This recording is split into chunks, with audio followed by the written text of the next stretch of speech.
What's going on, everybody? Welcome back to The Breakdown, the show where I take a look at popular exercises and equipment and break them down to let you know ultimately if they're worth adding to your at-home gym and your at-home workouts. Today, I'm going to be taking a look at the AssaultFitness AirBike Classic. I'm going to show you how to set it up, how I like to program it, let you know the price point, pros and cons, and let you know ultimately whether or not I think it's worth adding to your at-home gym. So let's take a look. The first thing I want to get into before I even go into pros and cons and setup is the price point on this piece of equipment. Now, the Air Assault bike retails about $750, which sounds pricey. But if you take a look at some of the rowers, or specifically the rower we looked at a few episodes ago, they all retail over $1,000. So just at retail value, this is quite a bit cheaper. Obviously, all of these items can be found for even less secondhand.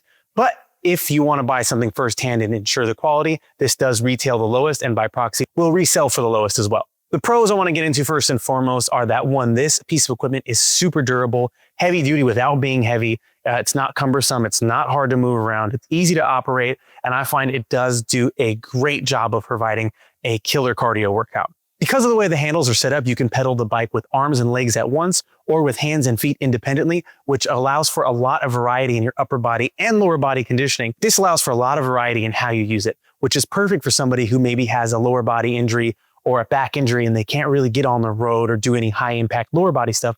We can still get a lot of conditioning in by just pedaling that bad boy with our arms. And I tell you what, it is killer.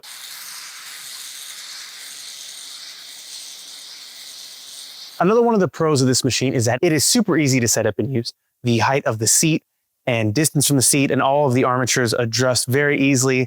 They screw in quite simply. There's no heavy duty bolts and anything to unlock. It is nice and easy to use. I've personally been on it a bunch, and I've had clients of all different shapes and sizes use this piece of equipment and have no problem adjusting it to fit their body type.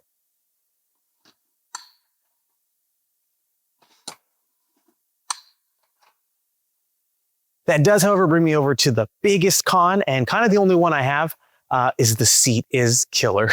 I don't have any client or anybody I know who's used this bike and said that they enjoyed the feeling of the seat. It's a little stiff. Even with the angle adjustment, it's always just kind of in the wrong spot. That being said, it is easy enough to fix. You can buy a seat cover. I'm just a little too lazy to do it. But if you're investing this at home, I would recommend getting a seat cover or replacing the seat altogether. As far as setup and use, the heads-up display on this thing is super easy, super intuitive.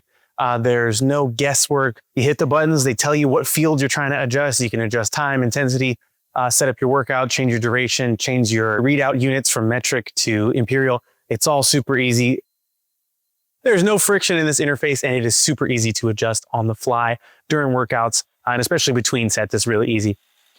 As far as how I use this piece of equipment, like I said before, being able to pedal either arms, legs, or both does allow for more freedom of how you use it. For a warm-up, I'll just pedal arms and legs and kind of get the blood flowing. What I use it for most is at the end of a workout, I'll use it for interval training. Depending on what I've worked that day, I'll do my high interval by pedaling the arms and then take my break by pedaling the legs. Or if I really want to burn out the legs, I'll really go all out on the legs and then pedal nice and gentle with all four limbs at once. There are a bunch of possibilities, and it really is a fun, interesting way to hit your cardio. And it does make the time go by quicker because it's very difficult, but you do get a good sense of accomplishment because when you're done on this machine, you are done. It is a killer cardio workout. That is it for today's breakdown. I took you through the price point, pros, cons, setup, and how I like to use this piece of equipment. Now, I guess all that's left is the verdict. And I got to say, drum roll, please, that I would absolutely recommend adding this to your at-home gym. If I didn't have one readily available, I would for sure get another one.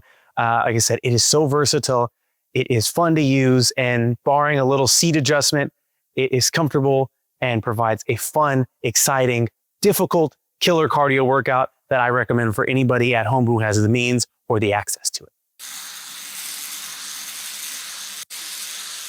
That's it for this week's episode. If you liked it, please be sure to leave a like. Throw me a comment and let me know any exercises or equipment you want me to look at next. Please consider subscribing to the YouTube channel and follow us on Facebook and Instagram at Time to Train. For The Breakdown, I'm Coach Ron. I'll see you next time.